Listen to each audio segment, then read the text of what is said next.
Great good morning to all. I welcome all of you in Magadputra UPSC. Great good morning to all. जैसा कि हम लोग पढ़ रहे हैं making of the Indian constitution, उसमें हम लोगों ने देखा किस प्रकार से अगस्त प्लान आता है, ठीक है जी। उसके बाद कैबिनेट मिशन आता है, कॉन्स्टिट्यूएंट असेंबली का गठन किया जाता है, उसका कह सकते हैं कि ऑर्गेनाइज किया जाता है उसे। उसके बाद मेंबर्स का चुनाव होता है। तो किस प्रकार से धीरे धीरे कॉन्स्टिट्यूशन का इवोल्यूशन होता है, ठीक है। आज हम लोग इसमें देखेंगे इनैक्टमेंट ऑफ द कॉन्स्टिट्यूशन और final enactment of the constitution. कहने का मतलब यह हुआ कि जब हमारे संविधान की प्रीवियस वीडियो में हम लोगों ने पढ़ा था ड्राफ्टिंग ऑफ द कॉन्स्टिट्यूशन में किस प्रकार से जो है फर्स्ट ड्राफ्ट जो है तैयार करके सिटीजन के समक्ष उसे रखा गया कि आप अपने सुझाव, आप अपने क्रिटिसिज्म, आप अपने कमेंट, आप अपने सजेशन, आप अपने एडवाइस, आप अपने ओपिनियन इस नए बने हुए संविधान के ऊपर दें। उसके बाद कुछ जो अमेंडमेंट होंगे, जो सुधार की आवश्यकता होगी, जो आप प्रपोज करेंगे, उस पर हम लोग जितने भी मेंबर्स हैं कॉन्स्टिट्यूएंट असेंबली के, उस पर हम विचार करेंगे और जो अच्छा लगेगा उसे हम एक्सेप्ट करेंगे, एसिमिलेट करेंगे इस कॉन्स्टिट्यूशन के अंतर्गत। तो उसके बाद जो है हम लोगों ने 8 मेजर कमिटीज के बारे में भी पढ़ा। आज हम लोग इस तरह कह सकते हैं कि final enactment in the sense की वो कौन सा ऐसा दिन था जब हमारे संविधान को पूरी तरीके से कह सकते हैं कि पारित करके और उसे एडॉप्ट कर लिया गया, इनैक्ट कर लिया गया, ठीक है। तो इनैक्टमेंट ऑफ द कॉन्स्टिट्यूशन। सबसे बड़ी बात है कि सभी को मालूम है कि हम लोग जब ड्राफ्टिंग कमेटी के बारे में पढ़ रहे थे तो उसके चेयरमैन थे डॉक्टर भीमराव अंबेडकर, ठीक है। तो doctor Bhimrao Ambedkar introduced the final draft in the assembly. तो जैसे कह सकते हैं ना कि पब्लिक्स के कमेंट्स वगैरह, सजेशन और सुझाव को जानने के बाद उसमें जहां कुछ लूपहोल्स थे, लिमिटेशंस थे, उसको सुधारने के बाद, कुछ अमेंडमेंट करने के बाद जो डॉक्टर भीमराव अंबेडकर थे, ठीक है, जो ड्राफ्टिंग चेयरमैन थे और उस वक्त के कानून मंत्री भी थे, ठीक है। तो डॉक्टर भीमराव अंबेडकर के द्वारा फाइनल जो है ड्राफ्ट जो है उसको इनैक्ट कह सकते हैं कि इंट्रोड्यूस किया गया कि अब जो कॉन्स्टिट्यूशन जितना भी बनने का था वो सब तैयार हो गया है। अब इसे फाइनली जो है, अब जैसे अभी कैसे बिल कोई जो है पहले ड्राफ्ट तैयार होता है, फिर कमेंट और सजेशन मांगे जाते हैं, फिर जितने भी चीजें हैं वो फर्स्ट रीडिंग होता है, सेकेंड रीडिंग होता है, इस प्रकार से जो है एक प्रोसीजर के तहत, एक विधि के तहत उसे पारित किया जाता है। ठीक उसी प्रकार जो है जो डॉक्टर भीमराव अंबेडकर अपनी कमेटी के द्वारा, अपने ड्राफ्टिंग कमेटी के द्वारा जब अपने पूरे के पूरे संविधान का रूपरेखा, उसकी संरचना, उसका ढांचा तैयार कर लेते हैं, उसके बाद फाइनल ड्राफ्ट को जो है वह असेंबली में प्रेजेंट करते हैं कि देखिए भाई हमारा संविधान का पूरा ड्राफ्टिंग हो चुकी है, अब जो हम इसे इंट्रोड्यूस करते हैं for the final draft in the assembly in November 1948। 4 नवंबर सन 1948 को यह फाइनल ड्राफ्ट जो है डॉक्टर भीमराव अंबेडकर के द्वारा प्रेजेंट किया जाता है इन कॉन्स्टिट्यूएंट असेंबली। तो फर्स्ट रीडिंग चलती है लगभग 5 दिन जो है फर्स्ट रीडिंग चलती है। उसमें जितने भी चीजें हैं उन तमाम चीजों के बारे में एट ए ग्लेंस उस पर चर्चा किया जाता है। उसके बाद सेकेंड रीडिंग प्रारंभ होता है, ठीक है। तो सेकेंड रीडिंग, जैसे फर्स्ट रीडिंग में जो है प्रेजेंट करने के बाद सारे मेंबर्स ये जान पाए कि कौन कौन से क्लाउज हैं, कौन कौन से शेड्यूल हैं, उसके बाद जो है वो अपने अपने सुझाव अपने तरीके से देंगे, ठीक है। तो इसके बाद जो है सेकेंड रीडिंग जो है for clause by clause discussion के लिए प्रेजेंट किया जाता है अगेन इन 15 नवंबर 1948 को। मतलब 15 नवंबर को 5 दिन डिस्कशन होता है, ठीक है। 4 नवंबर से 5 दिन, 9 नवंबर तक। अगेन जो है 15 नवंबर 1948 को सेकेंड रीडिंग के लिए क्लाउज बाय क्लाउज डिस्कशन के लिए जो है फिर से प्रेजेंट किया जाता है। तो इसमें जो है 7653 7,000, ठीक है, 7,653 ऐसे अमेंडमेंट, ऐसे संशोधन जो है यह सुझाए गए थे या फिर एक सजेशन के रूप में या एक ओपिनियन के रूप में मेंबर्स के द्वारा वहां रखे गए थे, जिसमें कि जो है 7653 अमेंडमेंट्स वेर प्रपोज्ड, मतलब ऐसे प्रस्ताव रखा गया। उसमें जो है 2473 वर डिस्कस्ड, जिसमें कि 2473 ऐसे संशोधन थे जिसपे विचार विमर्श और डिस्कशन डिबेट हुआ। आगे अब सेकेंड रीडिंग कंप्लीट हो गया, अब है थर्ड रीडिंग, ठीक है। और थर्ड रीडिंग को एक तरह से फाइनल रीडिंग कह सकते हैं।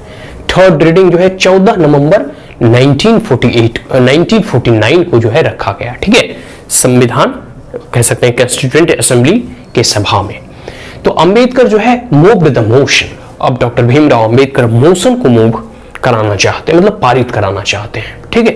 तो उस मोशन को मूव और उस कह सकते हैं कि मोशन का नाम दिया गया the constitution as settled by the assembly be passed. कहने का मतलब जो कॉन्स्टिट्यूशन है, जो संविधान है, जो भारत के लोगों के द्वारा या भारत के मेंबर्स के द्वारा जो बनाए गए हैं, भारत का संविधान है, अब उसे जो है सेटल कर लिया गया है असेंबली के द्वारा। उसे एक प्रकार से कह सकते हैं कि उसे उसका ड्राफ्टिंग अच्छे से हो चुकी है, उसकी तैयारी अच्छे से हो चुकी है, उसकी रूपरेखा, उसको जिस प्रकार से भी शेड्यूल में, क्लाउज में, आर्टिकल में जिस प्रकार से जो जिसको जहां व्यवस्थित करना था उस प्रकार से रूल्स एंड रेगुलेशन को फ्रेम किया जा चुका है, मतलब एक प्रकार से संविधान बनकर तैयार हो चुका है। अब इसे पारित करने की आवश्यकता आन पड़ी है। तो इन 26 नवंबर 1949, 26 नवंबर 1949 को पास कर दिया जाता है। हम जो अपना प्रीएम्बल पढ़ते हैं ना, तो उसमें क्या लिखा जाता है, 26 नवंबर 1949 the constitution of India more और लेस कह सकते हैं इनैक्टेड, और उसके बाद एक आता है एडॉप्टेड 26 जनवरी 1950। तो इनैक्टमेंट जो है वो 26 नवंबर 1949 को ही होता है, जिसमें कि जितने मेंबर्स रहते हैं, मेंबरान्स रहते हैं, मतलब उस कॉन्स्टिट्यूएंट असेंबली के जितने सदस्य होते हैं, they sign on the constitution along with the president. President कह सकते हैं, आज भी कोई बिल्स बनते हैं, कोई भी अमेंडमेंट होता है, कोई संशोधन होता है, कोई भी रूल्स एंड रेगुलेशन बनते हैं जो कि भारत के पार्लियामेंट के द्वारा पारित किया जाता है, या कोई साधारण सा किसी भी बने हुए रूल्स एंड रेगुलेशन में कोई फर्दर अमेंडमेंट संशोधन होता है, तो at the end of the कह सकते हैं ना कि रूल्स को फाइनलाइज होने में, मतलब उस रूल्स एंड रेगुलेशन को एक प्रकार से एक्ट बनने में, उस बिल को एक्ट बनने में जो है प्रेसिडेंट का साइन आज भी जरूरी है। तो उस वक्त के जो प्रेसिडेंट थे डॉक्टर राजेंद्र प्रसाद, उनके भी हस्ताक्षर होते हैं, और साथ साथ जितने भी मेंबर्स होते हैं उनके भी उस संविधान का जो ओरिजिनल संविधान है उस पर सबके सिग्नेचर्स किए हुए हैं, ठीक है।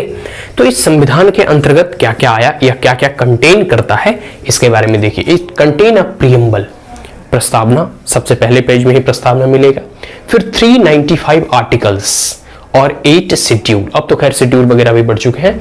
तो उस वक्त के मतलब इन 1949, ठीक है, 14 नवंबर 1949 को जो है 395 आर्टिकल्स, अनुच्छेद और 8 शेड्यूल जो थे संविधान में। आगे है doctor Bhimrao Ambedkar, law minister, सभी को मालूम है थोड़ा भीमराव अंबेडकर के बारे में यहाँ है। ये एक कानून मंत्री थे उस समय के, और piloted the draft of the constitution known for logical, forceful and persuasive arguments. उस वक्त के कानून मंत्री थे, मतलब कानून के बारे में इन्हें पूरा गहरा ज्ञान होगा। तो इनकी जो कह सकते हैं ना कि वाद विवाद की जो शैली थी, ये जो भी कुछ अपने तरफ से जब बोलते थे, कोई अमेंडमेंट हो गया या किसी लॉ के बारे में, किसी रूल्स एंड रेगुलेशन के बारे में कुछ रिसोल्यूशन लाते थे या फिर अपने पक्ष जब रखते थे, तो पूरे के पूरी तरह से कह सकते हैं ना कि लॉजिकल होता था, तर्क संगत होता था, कि मतलब तार्किक आधार पे जो है उलूल जुलूल आज के जैसे मेंबर ऑफ पार्लियामेंट ऐसे बात नहीं करते थे। इनकी जो भी होते थे ना, वो तथ्यपरक होते थे, मतलब तथ्यों के आधार पर बात करना, लॉजिकल तत्वों के आधार पर बात करना। तो डॉक्टर अंबेडकर जो है वो कह सकते हैं कि एक प्रकार से जो है एक एकदम अर्थपूर्ण जो है एकदम डिबेट करते थे, जिसमें कोई वैल्यू हो, जिसमें कोई निष्कर्ष निकले और जिसका कोई प्रभाव पड़े। आगे फोर्सफुल, एकदम प्रभावशाली, और परसुएसिव मतलब परसुएड करना, किसी को प्रोत्साहित करना, किसी को इन्फ्लुएंस करना। तो इनकी जो है कह सकते हैं कि भाषा शैली, तर्क शैली, ये इतने प्रगाढ़ थे, इतने मजबूत थे। आगे इन्हें father of the constitution of India भी कहा जाता है इन्हें, ठीक है। सभी को मालूम है संविधान के ड्राफ्टिंग में इनका इतना इंपॉर्टेंट रोल है। तो father of the constitution of India, ठीक है, father of the nation doctor Mahatma Gandhi को कहा जाता है इन्हें father of the constitution of India, ठीक है।